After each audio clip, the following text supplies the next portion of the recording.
Salut les meilleurs, salut aux amis de la technoscience, content de vous revoir sur une nouvelle vidéo.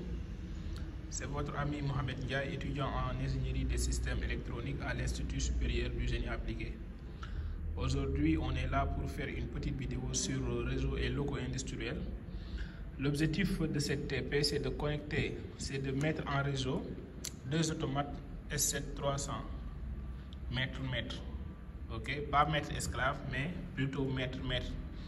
Donc ici, on a notre premier automate, c'est le S7-300 CPI 314C de DP. Ça, c'est le coupleur DP-DP. C'est à travers cette coupleur qu'on va relier les deux automates. Ça, c'est le premier automate relié à cette maquette.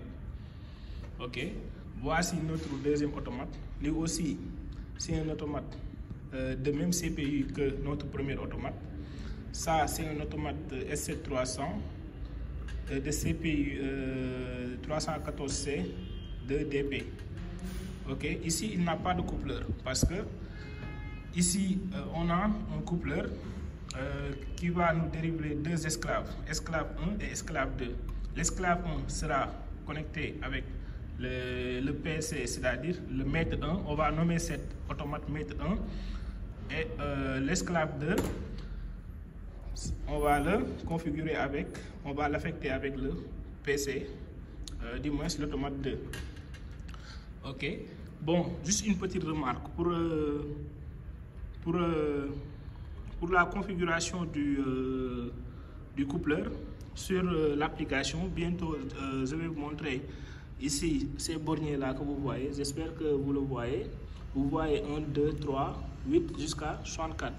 Ici, il y a des borniers qu'on a activés et les autres qu'on a désactivés. Par exemple, ici, pour le coupleur numéro 1, on a activé le 1 et le 4. Donc, on fait la somme, ça fait 5. Pour le coupleur 2, on a activé le 1, le 2 et le 4, ça fait 7. On va le voir ici sur l'application, sur notre TIA Portal. Par exemple, ici, c'est le projet. Donc, je vais venir sur réseau. Ça, c'est le maître 1. Ça, c'est le maître 2. Comme je disais tantôt, affecté à le coupleur 1 et le coupleur 2. Mais ici, les coupleurs, on les utilise comme étant des esclaves. Donc, on a deux maîtres et deux esclaves. Pour l'esclave, ici, l'esclave 1, je l'ai affecté au maître 1. L'esclave 2, je l'ai affecté au maître 2. Ici, vu qu'on a utilisé des câbles MPI, ce sont ces deux câbles-là, câble 1 et câble 2. Donc, vu qu'on a utilisé des câbles MPI adaptateurs, ce sont ça les adaptateurs MPI. Adaptateur MPI. Donc ici on a connecté nos adaptateurs MPI. Le câble violet que vous voyez là-bas, ici, c'est le Profibus. C'est ça. C'est ce câble violet que vous voyez ici. C'est le Profibus. Donc pour mettre en réseau deux automates, soit on peut utiliser le Profibus ou le Profinet. Ok. Mais ici dans cette TP, on va utiliser le Profibus. Ok, donc voici le vue du réseau. Par exemple, je vais vous montrer les borniers que je vous parlais tout à l'heure. Donc je fais clic droit sur l'un des coupleurs, comme ça. Si je fais clic droit sur le coupleur, vous venez sur ici en bas. Attends, je vais agrandir les manches pour que vous puissiez voir un peu. Par exemple, ici, on a mis 5. Le 5 n'est rien d'autre que 4 plus 1. Ça fait 5. On va aller voir l'autre coupleur DP-DP. Par exemple, l'esclave 2. Pour l'esclave 2, on a 7. Le 7 vient du 4 plus 1 plus 2, ça fait 7. Donc ici, pour assurer le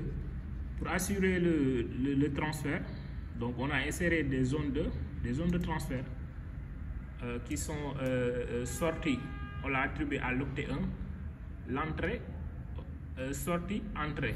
Ok, donc sur l'esclave 2, on fait sortie-entrée, sur l'esclave 1, on fait entrée-sortie pour assurer le transfert dans les deux sens. Bon, on va tester ça. Donc l'objectif de cette TP, on a pris les sorties. Par exemple, ici, ce sont les entrées. Par exemple, I0124 et les sorties Q124. Donc, ce sont des I-bytes 124. On a utilisé des I124 et des Q124. Donc, j'ai pris les sorties du PC. Par exemple, ça, c'est le mètre 2. Là-bas, c'est le mètre 1. Par exemple, j'ai pris les sorties du mètre 1 et je les délocalisé ici. J'ai pris les sorties du mètre 1 et je les délocalisé là-bas. Donc, c'est quoi l'objectif du TP? L'objectif de cette TP, c'est-à-dire, à partir de là, je peux utiliser n'importe quel capteur pour commander le montage. En quelque sorte, c'est ça l'objectif du TP. Par exemple, ici, je peux utiliser ce bras-là, la ventouse, la position du ventouse pour faire déplacer le montage, par exemple, vers le haut ou vers le bas. En quelque sorte, c'est ça. Par exemple, ce qui prouve que notre programme a bien fonctionné, ici, vous verrez que c'est le bit 0, par exemple, I124.0, I124.2, I124.3, I124.4. C'est ceux qui sont, par exemple, activés sur le mètre 1.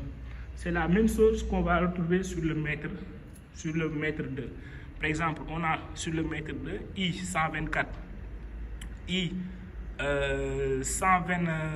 I124, par exemple, Q124.0, Q124.2, Q124.4, ainsi de suite, point 6. Ok, donc c'est ça. Par exemple, si je manipule le bras, vous verrez que ici, on a changé quoi? J'ai changé, certainement il doit avoir, par exemple ici c'est le 4, on va changer le 4 ici, pour voir. J'ai changé le 4, on va aller vérifier là-bas, certainement le 4 sera activé. Vous avez vu? Donc c'est ça le rôle de mise en réseau. Donc vous pouvez utiliser deux automates, ok, dans des maquettes différentes pour les mettre en réseau. Bon, pour la suite du simulation, on a déjà effectué le programme sur le TIA Portal. Ok, actuellement, d'après le graph 7, vous voyez que les conditions initiales sont effectuées. Il suffit seulement d'appuyer sur le bouton M. Donc c'est ça. On appuie sur le bouton M, il va monter. Ici, on utilise la ventouse pour commander le haut et le bas. Par exemple, la montée, la descente. Ok, la montée et la descente. Donc, on a utilisé un compteur pour effectuer cette action 6 fois.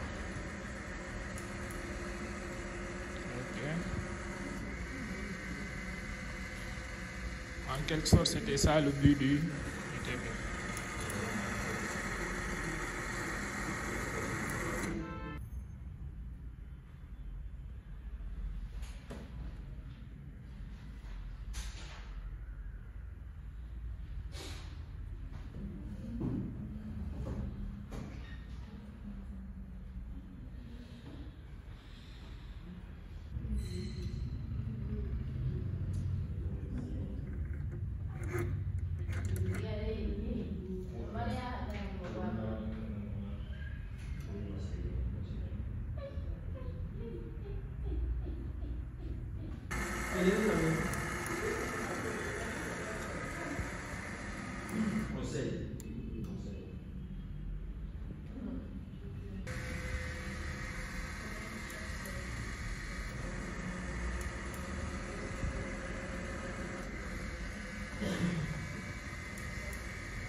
Voici le bouton d'enchaînement.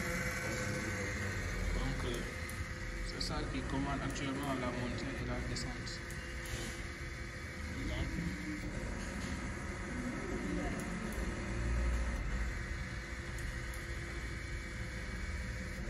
j'utilise ce planton pour la montée et la descente. Donc, on a utilisé un compteur. Après avoir fait 6 fois, certainement il va s'arrêter.